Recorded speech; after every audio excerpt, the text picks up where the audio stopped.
Mixed words in English speaking. आज की इस वीडियो में इन सभी शब्दों का प्रयोग सीखेंगे, जैसे इवन सो, इसके बावजूद भी, लेट्स चलो करते हैं, इवन इफ चाहे या भले ही, हैविंग सेड बावजूद भी, वाइल करते करते या के दौरान, प्रेफर कंपेयर के लिए। ऐसे कई सारे शब्द इस वीडियो में सीखेंगे जो अंग्रेजी बोलने के लिए बहुत ही जरूरी है।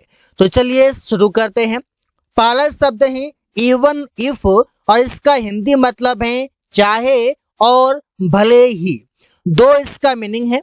जैसे इसका प्रयोग करते हैं, सेंटेंस के शुरू में ही इवन इफ आएगा, इसके बाद कोई क्लाउज कॉमा क्लाउज। अब क्लाउज के बारे में थोड़ा सा जान लीजिए कि एक सब्जेक्ट और उसका वर्ब, ये दो चीजों को क्लाउज कहा जाता है। सब्जेक्ट और वर्ब है तो क्लाउज, अगर इसमें ऑब्जेक्ट भी है तब इसे कहा जाएगा एक सेंटेंस।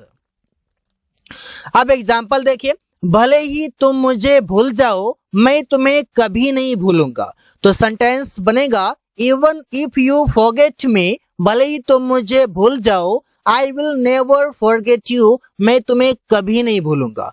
तो इवन इफ का मतलब हो गया भले ही। भले ही अमन मुझे गाली दे मैं उसका मदद करूंगा, चाहे वो मेरे बारे में कुछ भी बोले। इवन इफ अमन अब्यूजेस मी, चाहे मुझे अमन गाली दे या भले मुझे अमन गाली दे मैं उसका मदद करूंगा, आई विल हेल्प हिम। तो यहाँ पर आप देखिए सेंटेंस के शुरू में ये है और पहला जो सेंटेंस है वो प्रेजेंट इंडेफिनिट में बनेगा, इससे भी आप ध्यान में रखेंगे। प्रेजेंट इंडेफिनिट टेंस, इसमें कि सब्जेक्ट प्लस V1 या V5 प्लस ऑब्जेक्ट होता है। अगला है सो दैट, मतलब इतना कि। आप प्रयोग करने का देखिए, सब्जेक्ट वर्ब सो, इसके बाद एडजेक्टिव या एडवर्ब, सेंटेंस फिनिश, इसके बाद आएगा दैट, इसके बाद सेंटेंस। एग्जांपल देखिए, सुमन इतना तेज दौड़ता है कि वो हम सभी को हरा सकता है। इतना, इतना के लिए प्रयोग करेंगे सो। जैसे Suman runs so fast that he can defeat all of us, वो इतना ईमानदार है कि सभी लोग उसको चाहते हैं। He is so honest that all people like him. तो सो के बाद कोई वर्ड आया, इसके बाद दैट आया, इस तरीके से होता है, इस वजह से बीच में यहाँ पर डॉट का प्रयोग किया गया। तो सो अलग, बीच में कुछ और, इसके बाद दैट। अब वो भी बीच में क्या आएगा, एडजेक्टिव या एडवर्ब। अगला शब्द है इवन सो और इसका मतलब है इसके बावजूद भी। Clause, even so plus clause, दो क्लाउज के बीच में आएगा दोनों को कनेक्ट करने के लिए। रिया बहुत पढ़ाई करती है, इसके बावजूद भी वो फेल हो जाती है। तो कैसे बनाएंगे, Riya studies a lot even so, इसके बावजूद भी सी गेट्स फेल, वो फेल हो जाती है, या सी गेट्स फेल्ड, ऐसे बेटर रहेगा।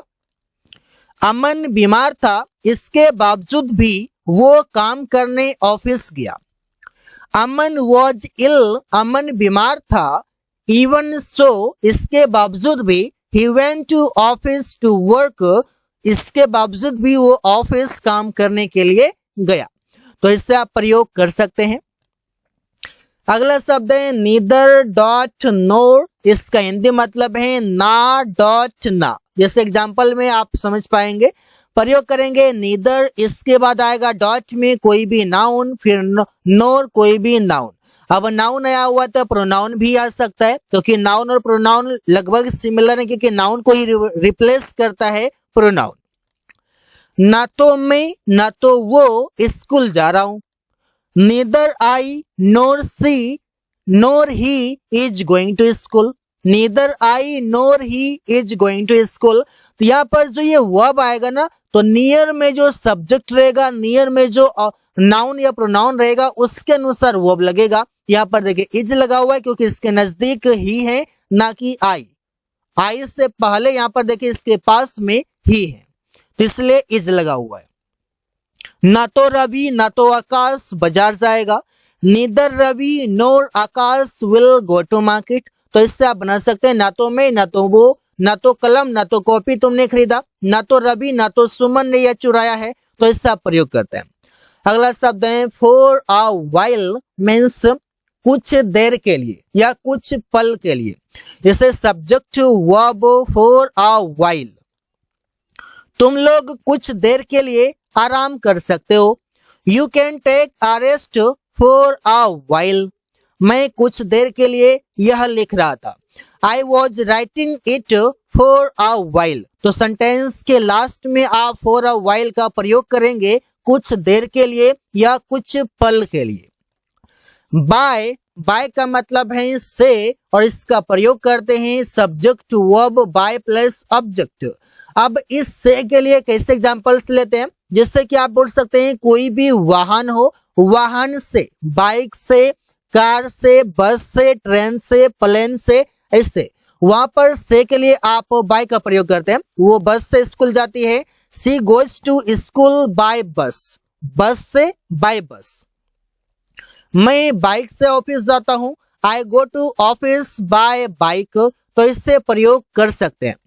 अगला वर्ड है एज फॉर एज, मतलब जहां तक। जैसे as far as plus sentence होगा। एग्जाम्पल देखिए, जहां तक रमेश वो काम करता है, as far as Ramesh do that work, यहाँ पर डू लिखा हुआ है, डू की जगह पर आप डज कर देंगे क्योंकि सेंटेंस में सब्जेक्ट सिंगुलर है। तो as far as Ramesh does that work, जहां तक रमेश वो काम करता है मैं नहीं कर सकता। तो आगे बोल सकते हैं आई कांट डू या आई कांट। जहां तक पैसे की बात है मैं तुम्हें दूंगा, तो सेंटेंस होगा as far as money is concerned, जहां तक पैसे की बात है आई विल गिव यू, मैं तुम्हें दूंगा। अगला वर्ड है हैविंग सेड दैट, मतलब इसके बावजूद भी। सेंटेंस हैविंग सेड दैट, इसके बाद कॉमा, इसके बाद सेंटेंस। आकाश मुझे गाली दिया, इसके बावजूद भी मैं उसे नजरअंदाज किया। Akash abused me, having said that I ignored him. यहाँ पर देखिए हैविंग सेड दैट, इसके बावजूद भी। रोहित अमीर है, इसके बावजूद भी वो कंजूस है। Rohit is rich, having said that he is माइजर, तो इससे आप प्रयोग करते हैं। वो बहुत पढ़ा करता था, इसके बावजूद भी वो फेल हो गया। He used to study a lot, वो बहुत पढ़ा लिखा करता था, बहुत पढ़ा करता था। Having said that he got failed, इसके बावजूद भी वो फेल हो गया। अगला वर्ड है वुड रेदर, मतलब से अच्छा या के बजाय। जैसे मैं चाय पीने के बजाय कॉफी पीना पसंद करूंगा। I would rather take coffee than tea, मतलब चाय से, चाय पीने के बजाय कॉफी पीऊंगा। तो जो भी पिएंगे आप उससे आप पहले लिखेंगे और जिसके बजाय जो आप पीना नहीं चाहेंगे उससे बाद में लिखेंगे।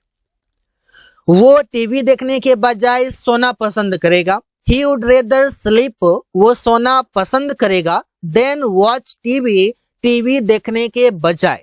तो वुड रेदर के बाद V1, फिर यहाँ पर चाहे तो कोई ऑब्जेक्ट भी आ सकता है, देन V1 ऑब्जेक्ट, ऐसे आप प्रयोग कर सकते हैं।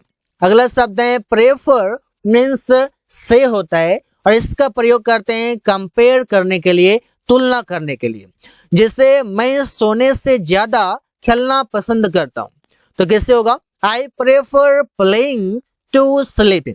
तो प्रेफर के बाद या तो कोई V1 आए, सॉरी V4 आएगा या तो नाउन आएगा। फिर टू, इसके बाद भी या तो V4 आएगा या तो नाउन आएगा। वो पढ़ने से ज्यादा मूवी देखना पसंद करता है। He prefers watching movies to studying, तो इससे बोलेंगे। अगला शब्द है एज सुन एज और इसका मतलब है जैसे ही। एग्जाम्पल देखिए, जैसे ही मम्मी दरवाजा खटखटाई मैं डर गया। As soon as mom knocked the door I got scared. I got scared मतलब मैं डर गया, आई गॉट अफ्रेड भी बोल सकते हैं। तो एज सुन एज मतलब है जैसे ही। जैसे ही मैंने फोन रखा राहुल ने उठा लिया। मतलब एक काम फिनिश होते ही दूसरा काम स्टार्ट हो गया, वहां पर प्रयोग करते हैं। As soon as I kept the phone Rahul picked up. Picked up मतलब उठा लिया। अगला शब्द है वाइल, मतलब करते करते, मतलब दो काम एक समय में करना। जैसे मैं खाना खाते खाते टीवी देख रहा था। I was watching TV while eating the food. While eating the food मतलब खाना खाते खाते। अमन गाना सुनते सुनते दौड़ रहा था। अमन अब दौड़ रहा है। अमन इज रनिंग, अमन दौड़ रहा है। वाइल लिसनिंग टू म्यूजिक, गाना सुनते सुनते। सोचकर देखिए, दो काम एक समय में हो रहा है, गाना का सुनना भी और दौड़ना भी, दोनों काम हो रहे एक साथ। जब दो काम एक साथ आप करते हैं तो वहां पर वाइल का प्रयोग करते हैं। विद इन, विद इन का मतलब है में, जैसे subject verb with in object.